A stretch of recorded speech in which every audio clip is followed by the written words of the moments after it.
পড়ছিলাম প্রণয়ের গুনগুন, কলমে মুন্নি আক্তার প্রিয়া, পর্ব সংখ্যা 15। পুরো হাইওয়ে ঘুরে এসে গাড়ি থামলো কুলসুমদের বাড়ির সামনে। পমিলা বেগম গুনগুনকে বরণ করার জন্য মেইন দরজার সামনে দাঁড়িয়ে আছেন। ওর সাথে কুলসুম, বিপ্লব, মাসুদও আছে। গাড়ি থেকে নামার পর বরণ পর্ব শেষ হলে গুনগুনকে নিয়ে যাওয়ার জন্য কুলসুম ওর হাত ধরল। প্রণয় বাধা দিয়ে জিজ্ঞেস করলো, কি করছিস? কুলসুম বলল, কি করছি মানে, ভেতরে নিয়ে যাচ্ছি। আমার বউকে কি এখন হাঁটিয়ে নিয়ে যাবি নাকি? কুলসুম চোখ পিটপিট করে বলল, তুই মনে হয় ভুলে গেছিস যে এই বাড়িতে লিফট আছে। ভুলিনি। ও নতুন বউ লিফট পর্যন্ত হেঁটে যাবে কেন?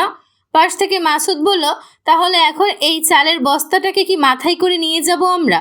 প্রণয় ধমক দিয়ে বলল, মুখ সামলে কথা বল শালা, আমার বউ হয়। মাসুদ ভেংসি কাটল। প্রণয় গুনগুনকে কুলে তুলে নেওয়ার সময় এই সুযোগে গুনগুন ঠাস করে মাসুদের গালে একটা থাপ্পড় বসিয়ে দিল। মাসুদ হকচকিয়ে তাকিয়ে আছে বিপ্লবের দিকে। দৃশ্যটা বিপ্লব ছাড়া আর কেউ দেখেনি। বিপ্লব হেসে মাসুদের কাঁধে হাত রেখে বলল, ডোন্ট ওয়ারি, আমি ছাড়া কেউ দেখেনি। মাসুদ গালে হাত দিয়ে দাঁড়িয়ে আছে। বিয়ের দিনও এভাবে গুনগুনুকে মারতে পারলো? এত নির্দয় নিষ্ঠুর হয় কোনো মেয়ে মানুষ? ভাই, কামটা হইল কি? ও আমারে মারলো কেন? অসহায় চোখে তাকিয়ে থেকে বলল মাসুদ। বিপ্লব হেসে বলল, ওকে চালের বস্তা বলেছ বলে কথা। তোমার মনে হয় ও তোমাকে এমনি এমনি ছেড়ে দিত? আমি তো ভাই এইটাই ভাবছিলাম। নতুন বউ মানুষ, সবার সামনে তো আর মারতে পারবো না, কিছু বলতেও পারবো না। তাই সাহস দেখায়া সুযোগের সদ্ব্যবহার করতে গেছিলাম। ওই তো ভাই লগে লগে প্রতিশোধ নিয়ে নিল। বিপ্লব এবার শব্দ করে হাসলো। মাসুদকে সাথে নিয়ে হাঁটতে হাঁটতে বলল, এটাই হলো গুনগুন। আমার তো এখন প্রণয়ের লেগিয়া মায়া লাগতাছে। স্যামরাইজ দাইন্না শুনে নিজের পায়ে নিজে কুড়াল মারতাছে। রবি ঠাকুরের গানের লাইনটা শোনোনি? জেনে শুনে বিষ করেছি পান। প্রণয়ও মনে করো এইটাই করেছে। হবাই ঠিক বলছেন।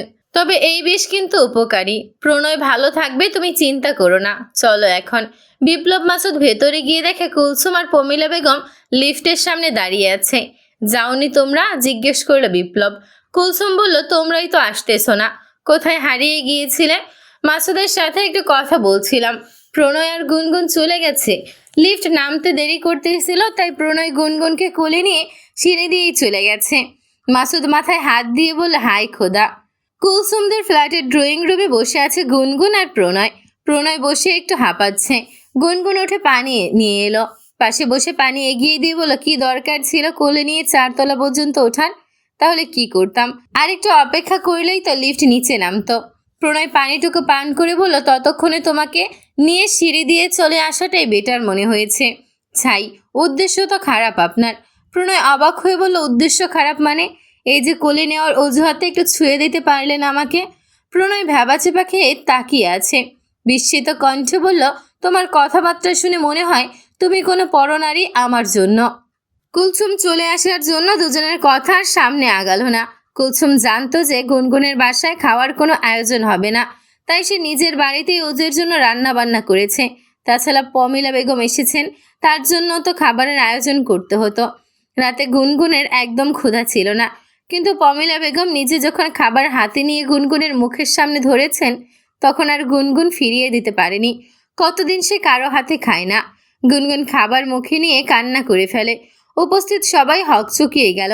যেই মেয়ে বিদায় বেলায় কাঁদেনি, সে এখন কেন কাঁদছে? পমিলা বেগম আদরে কণ্ঠে জিজ্ঞেস করলেন, কি ব্যাপার মা, কাঁদছো কেন? গুনগুন তখনও কাঁদছে। তিনি বললেন, খাবার মুখে নিয়ে এভাবে কাঁদতে হয় না। আমাকে বলো কি হয়েছে, আমি খাইয়ে দিলে সমস্যা? গুনগুন এবার ফুপিয়ে ফুপিয়ে বলল, মা মারা যাওয়ার পর কেউ আমাকে আদর করে মুখে তুলে খাইয়ে দেয়নি। সবার মন ব্যথিত হয়ে উঠল গুনগুনের কথা শুনে। পমিলা বেগমের এত খারাপ লাগছে। তিনি তো চাইলেও সবসময় গুনগুনকে খাইয়ে দিতে পারবেন না। আর যদি প্রণয়ের বাবা বেঁচে থাকতো আর সবাই একসাথে থাকতো, তাহলে কতই না ভালো হতো। গুনগুনের মায়ের অভাবও তিনি পুষিয়ে দিতেন, কিন্তু ভাগ্য তো সর্বদা সহায় হয় না। তিনি দীর্ঘশ্বাস নিয়ে গুনগুনের মাথায় হাত বুলিয়ে দিয়ে বললেন, আমি যখনই তোমাদের কাছে আসব, নিজে হাতে তোমাকে খাইয়ে দেব, কেমন? গুনগুন টলমলে দৃষ্টিতে তাকিয়ে মৃদু হাসল। খাওয়া দাওয়ার পর্ব শেষ হওয়ার পর কিছুক্ষণ রেস্ট নিয়ে পমিলা বেগম প্রণয়কে বললেন, তুই তাহলে বৌমাকে নিয়ে এখন ঘরে যা। কুলসুম, তুমি একটু সাথে গিয়ে গুনগুনকে দিয়ে আসো। কুলসুম হেসে বলল, আমার কি যাওয়ার আর দরকার আছে আন্টি? প্রণয় তো গুনগুনকে কোলে করেই নিয়ে যাবে। প্রণয় লজ্জা এড়াতে বলল, যাওয়া লাগবে। ফ্ল্যাটের তালাকে খুলে দেবে, চল তুই। মাসুদ বলল, ঠিক আছে, আমিও তাহলে উঠি এখন। এরপর গুনগুনের দিকে তাকিয়ে বলল, আমার বন্ধুকে আমার থেকে ছিনিয়ে নিয়েছ, তোমাকে আমার শত্রু কম সতীন বেশি মনে হচ্ছে। প্রমীলা বেগম মাসুদের পিঠে চাপড় দিয়ে হেসে বলেন, ফাজিল একটা। প্রণয় যাওয়ার আগে মাকে বলল, মা তুমি তাহলে ঘুমিয়ে পড়ো, আমি সকালে তোমায় দিয়ে আসবো। ঠিক আছে। বিপ্লব বলল, আমি আন্টিকে দিয়ে আসবো নে, তুমি চিন্তা করো না। প্রণয় বিপ্লবের দিকে তাকিয়ে মুচকি হাসল। কুলসুমদের বাড়ির 4 তলার ডান পাশের অ্যাপার্টমেন্ট ভাড়া নিয়েছে প্রণয়। গুনগুন এটা জানতো না। গেটের তালা খুলে দিয়ে কুলসুম চলে গেছে। প্রণয় গুনগুনকে কোল থেকে নামিয়ে নিজে আগে ঢুকলো। দরজা থেকে সরে গিয়ে এক হাত বুকে রেখে অন্য হাত দিয়ে রুমে ঢোকার ইশারা দিয়ে বলল, আমার প্রিয় সম্রাক্ষী, এই ছোট্ট সাম্রাজ্যে আপনাকে স্বাগতম। গুনগুন গুটি গুটি পায়ে ভেতরে ঢুকলো। 2 রুমের একটা ফ্ল্যাট, কুলসুমদের ফ্ল্যাটের মতোই। প্রয়োজনীয় যতটুকু আসবাবপত্র প্রয়োজন সব কিছুই আছে। একদম সাজানো গোছানো ফ্ল্যাট, স্মুথিং লাগছে সবটা। গুনগুন যেমন অবাক হয়েছে, তেমনি আবার দেখতেও ভালো লাগছে। ওর যেমন পছন্দ ঠিক সেভাবেই ফ্ল্যাট সাজিয়েছে প্রণয়। কিন্তু গুনগুন তো কখনো প্রণয়কে নিজের পছন্দ অপছন্দ বলেনি। মাস্টার বেডরুমে একটা ডাবল খাট, এক কর্নারে বড় সিঙ্গেল একটা আয়না, অন্য পাশে একটা ওয়ার্ড্রপ এবং খাটের এক সাইডে জানালার পাশে একটা স্টাডি টেবিল। সিঙ্গেল আয়নাটি আর্টিফিশিয়াল মানি প্ল্যান্ট ও গোলাপ ফুলের লতাপাতা দিয়ে সাজানো। যেরমটা গুনগুনের রুম সাজানো ঠিক তেমনই। জানালার পর্দা, বিছানার চাদর সব স্কাই ব্লু কালার। বাড়ির দেয়াল সাদা রঙের, ফ্লোরে সাদা টাইলস। গুনগুনের মনে হচ্ছে এক টুকরো আকাশ অথবা সমুদ্রে আছে সে। পুরো খাটটি ফুল দিয়ে সাজানো, বেলি ফুল ও গোলাপের ঘ্রাণে পুরো রুম ভরে গেছে। গুনগুন ফুল দিয়ে সাজানো খাটের এক কর্নারে বসে জিজ্ঞেস করলো, এই বাসা ভাড়া নিলেন কবে? তুমি যখন আমাকে বিয়ে করতে রাজি হয়েছো তখনই। কুলসুমকে বলার পর ও বলেছিল এই ফ্ল্যাটটা খালি আছে, তাই নিয়ে নিয়েছি। ভাড়া তো অনেক, তোমার তো পছন্দ, খোলামেলা পরিবেশ তুমি পছন্দ করো আমি জানি। আপনি আরও অনেক কিছুই জানেন খেয়াল করছি। পুরো বাড়ি সাজিয়েছেন আমার পছন্দ মতো, কিন্তু আমি তো কিছু শেয়ার করিনি আপনাকে। তোমার রুম তো দেখেছি, রুম দেখে আইডিয়া করেছি সবটা হয়তো মিলেনি, তবে আমি চেষ্টা করেছি। কেন? যাতে তুমি একটু আরামে থাকতে পারো, ভালো থাকতে পারো। টাকা পয়সার ব্যাপারে এখন একটু হিসাব করে চলতে হবে অবশ্যই, কিন্তু তোমার বেলায় আমি কোনো হিসাবের দিকে নজর রাখতে পারবো না। আগে তোমার স্বস্তি, পরে বাকি সব। গুনগুনের মাথা ব্যথা করছে, কথা বলতে আর ভালো লাগছে না, তাই ছোট করে বলে, আচ্ছা তুমি শো, আমি লাইট নিভিয়ে আসছি। লাইট নিভানোর কথা শুনেই গুনগুনের বুকে ধুকপুকানি শুরু হয়ে গেছে। সাহসী গুনগুনও হঠাৎ যেন ভয় পাচ্ছে। একটা ছেলের সাথে লাইট নিভিয়ে একসাথে এক বিছানায় থাকবে ভাবতেই গুনগুন ভয়ে ঘামতে শুরু করেছে, নার্ভাস লাগছে। প্রণয় জিজ্ঞেস করে, ঠিক আছো তুমি? হ্যাঁ। শরবত? শরবত? শরবত কি খাবো এখন, কিন্তু ঘরে তো কিছুই নাই শরবত বানানোর। আচ্ছা দাঁড়াও, আমি কুলসুমের কাছ থেকে নিয়ে আসি। ঠিক আছে।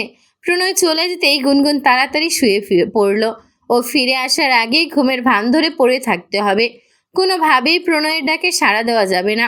প্রণয় 10 মিনিটের মধ্যেই শরবত নিয়ে চলে এসেছে। রুমে এসে দেখে গুনগুন শুয়ে পড়েছে। শরবতের গ্লাস টেবিলের উপর রেখে প্রণয় গুনগুনের পাশে বসলো। গুনগুন তখনও ঘুমায়নি, ভয়ে ঘুম আসছে না, ঘুমের ভান ধরে শুয়ে আছে শুধু। প্রণয় বাসে বসেছে এটা টের পেতেই বুকের ভিতর ঝড় বয়ে যাচ্ছে, ভয়ে শরীর কাঁপছে। এর আগেও তো প্রণয়ের সাথে গুনগুনের অসংখ্যবার দেখা হয়েছে, কথা হয়েছে, কই গুনগুন তো তখন ভয় পায়নি। তাহলে আজ হঠাৎ এত ভয় করছে কেন?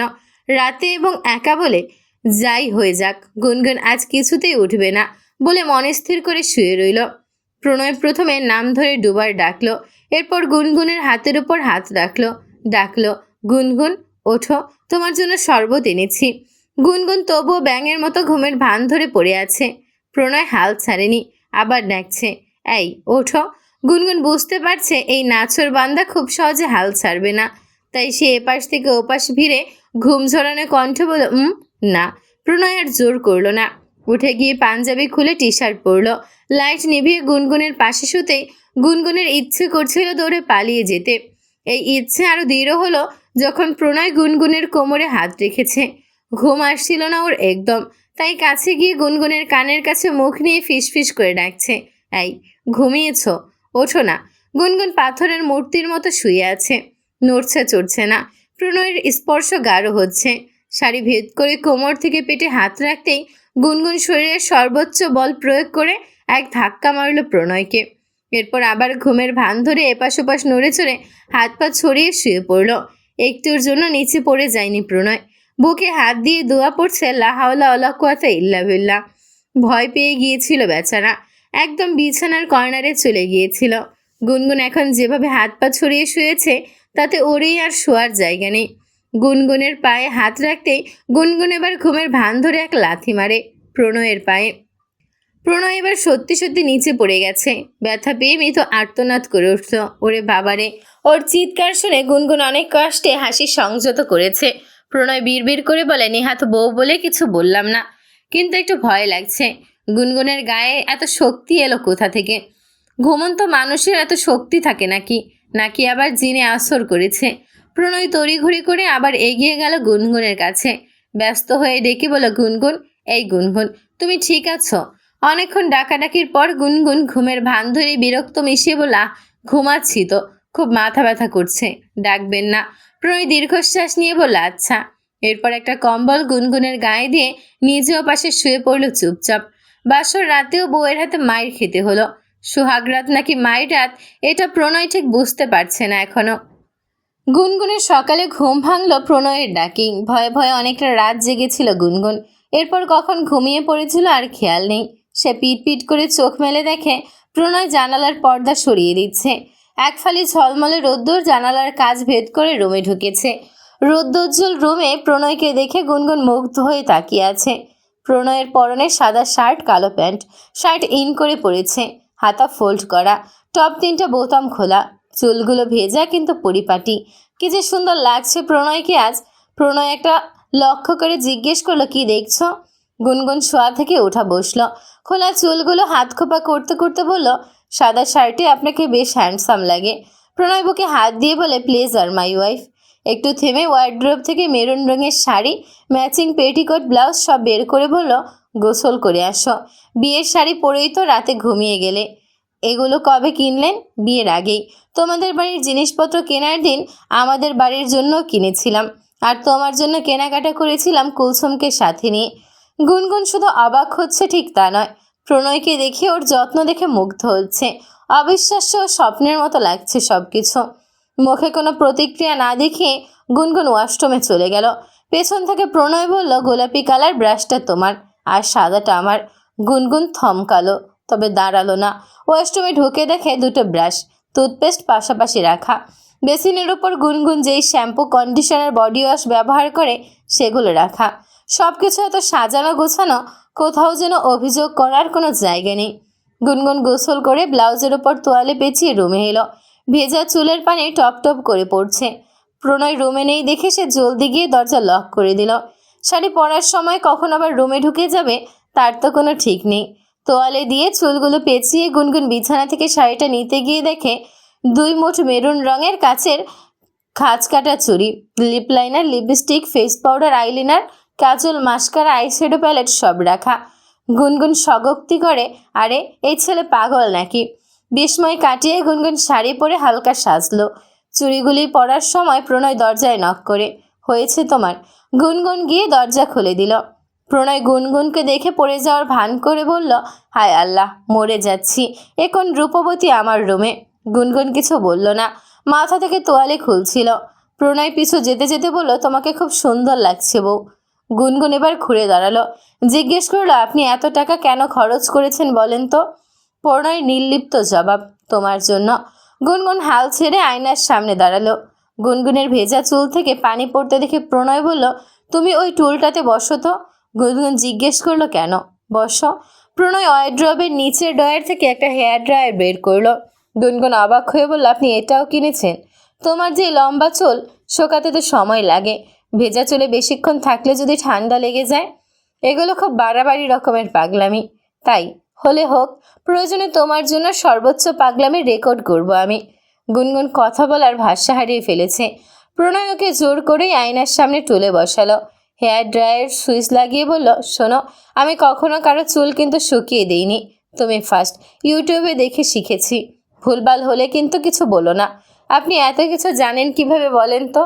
কুলসুমের থেকে জেনেছি। মেয়ে ফ্রেন্ড থাকার সুবিধা আছে। শুরুতে মনে হতো কুলসুম কিভাবে যে আমার বন্ধু হয়ে গেল, কিন্তু এখন মনে হচ্ছে ভাগ্যিস ও আমার বন্ধু হয়েছিল, নয়তো এত কিছু আমি জানতাম কিভাবে। ইন্টারনেট ঘেটে আর কতটুকুই বা মেইলি বিষয় সম্পর্কে জানা যায়। ব্লাউজের মাপও কি কুলসুম আপু বলেছে? বলেনি, সাথেই ছিল। ওকে সাথে নিয়েই তো তোমার সব জিনিস কিনেছি। তুমি একদিন ওর শাড়ি ব্লাউজ পরেছিলে মনে নেই?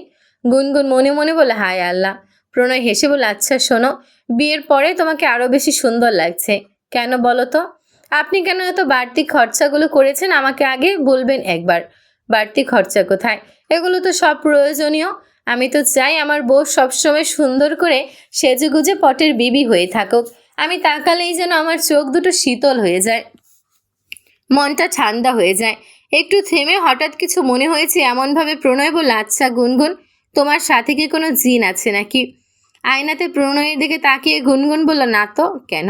প্রণয় মনমরা হয়ে বলল তুমি আমাকে রাতে ধাক্কা দিয়েছ, লাথি দিয়ে ফেলে দিয়েছ, মনে হচ্ছিল তোমার গায়ে অসুরের শক্তি। গুনগুন মুখ টিপে হেসে বলল আসলে আমার ঘুম একদম ভালো না, এই জন্য কেউ কখনো আমার সাথে ঘুমোতে পারে না। কিন্তু তুমি এত তাড়াতাড়ি ঘুমিয়ে গেলে কেন আমাকে রেখেই? তোমাকে কতবার ডেকেছি, উঠলে না। খুব টায়ার্ড ছিলাম, মাথা ব্যথাও করছিল। এই জন্য আর ডাকিনি। এখন ভালো লাগছে। নাস্তা করলে পুরোপুরি ভালো লাগবে। চুল শুকানো হয়েছে কিনা দেখো তো। হ্যাঁ হয়েছে। আচ্ছা বসো, আসছি আমি। প্রণয় রুমের বাইরে গিয়ে আবার কিছুক্ষণের মধ্যে চলে এলো। এক হাতে খাবারের প্লেট, অন্য হাতে পানির গ্লাস। টেবিলের উপর গ্লাস রেখে প্রণয় খাবার নিয়ে খাটে বসলো। গুনগুনকে বলল বসো। গুনগুন বসতে বসতে দেখলো প্লেটে পরোটা, আলু ভাজি আর ডিম ভাজা। প্রণয় বলল এখনো ডাইনিং টেবিল সোফা কিনে নিত, তাই রুমে বসেই খেতে হবে। টাকা গোছানো হলে ওগুলো কিনে ফেলবো। শোনো, আমরা খেয়ে ঘুরতে বের হবো, ওকে? ঠিক আছে, কিন্তু আপনার প্লেট কোথায়? আপনি খাবেন না? একসাথেই খাবো। তোমাকে খাইয়ে দিয়ে আমি খাবো। গুনগুন বিস্মিত হয়ে বলল আমাকে খাইয়ে দিবেন মানে? এখন থেকে আর তোমাকে নিজে হাতে খেতে হবে না, 3 বেলায় আমি খাইয়ে দেব। কেন? মায়ের আদর তো আর তোমায় দিতে পারবো না, তবে চেষ্টা করব মায়ের অভাবটা যেন কম বোঝো তুমি। আশা করছি আমাকে কোনো বাধা দেবে না। গুনগুনের গলা আটকে আসছে, চোখ টলমল করছে। গতকাল রাতে সবার সামনে বলেছিল মা মারা যাওয়ার পর আর কেউ ওকে আদর করে খাইয়ে দেয়নি। এই কথাটাও প্রণয় মনে রেখেছে। খালি জায়গায় ও আফসোস মিটিয়ে দিচ্ছে। গুনগুনের না করার সাহস হলো না, বিবেক তাকে সায় দেয়নি। তাই প্রণয় যখন খাবার মুখের সামনে ধরল, গুনগুন একদম কোনো জেদ ধরেনি, চুপচাপ খেয়ে নিয়েছে। গুনগুনের কোনো ঝামেলা করেনি বলে প্রণয় নিজেও খুশি।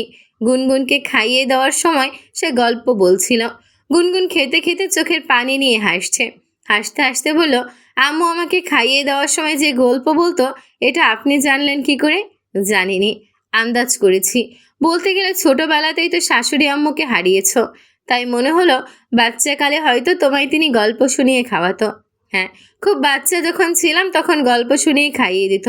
বড় হওয়ার পর তো আর গল্প বলতো না, আর এখন তো আরও বড় হয়ে গিয়েছি। না তুমি বাচ্চাই, আমার কাছে বাচ্চা হয়েই থাকো, ভালো লাগবে আমার। আপনি গল্প জানেন কি করে? আম্মু ছোটবেলায় যেসব গল্প শোনাতো ওইগুলোই কিছু কিছু মনে আছে। আজ একটা শোনালাম, রাতে আরেকটা শোনাবো। গুনগুন হাসছে। প্রণয় মুগ্ধ হয়ে ওর হাসি দেখছে। এই হাসি এবং হাসি মুখটাই তো সে সবসময় দেখতে চেয়েছিল। গুনগুন হাসতে হাসতে বলে দিন, প্লেট ধুয়ে রাখি। আমি ধুতে পারবো, কিন্তু হ্যাঁ তুমি চাইলে আমার সাথে থাকতে পারো। থাকবে? ঠিক আছে। কিচেনে প্রণয়ের পাশে দাঁড়িয়ে আছে গুনগুন। প্রণয় প্লেট মাজার সময় গুনগুন বলল আপনার পুরো নামটা যেন কি? কেন? বিয়ে পড়ানোর সময় কাজী বলেছিল, আমার এখন খেয়াল নেই, এত প্রেশারের মধ্যে ছিলাম তখন। প্লেট ধুয়ে হাত মুছতে মুছতে প্রণয় বলল ইফতেখার প্রণয় রেহমান। নাম শুনে গুনগুন কিছুক্ষণ প্রণয়ের দিকে তাকিয়ে থাকে। প্রণয় ভ্রু কুচকে হেসে জিজ্ঞেস করে কি? গুনগুন দুহাত বগল দাবা করে দেয়ালের সাথে হেলান দিয়ে দাঁড়িয়ে আছে। চোখ দুটো পিট পিট করে বলল নামের মধ্যে তো একটা কিছু আছে। কি আছে? আছে কিছু একটা, লাইক পাওয়ার টাইপ কিছু। প্রণয় শার্টের কলার টেনে পিছনে নিল, ভাব নিয়ে বলল তোমাকে আমার বউ হিসেবে পেয়েছি, পাওয়ার তো থাকবেই। Love you. গুনগুন সোজা হয়ে দাঁড়িয়ে বলল হেট ইউ। গেলাম আমি। গুনগুন চলে যাচ্ছিল। প্রণয় তখন পেছন থেকে বলল hey Mrs Iftekhar Rehman, Pranay loves you more than you hate him.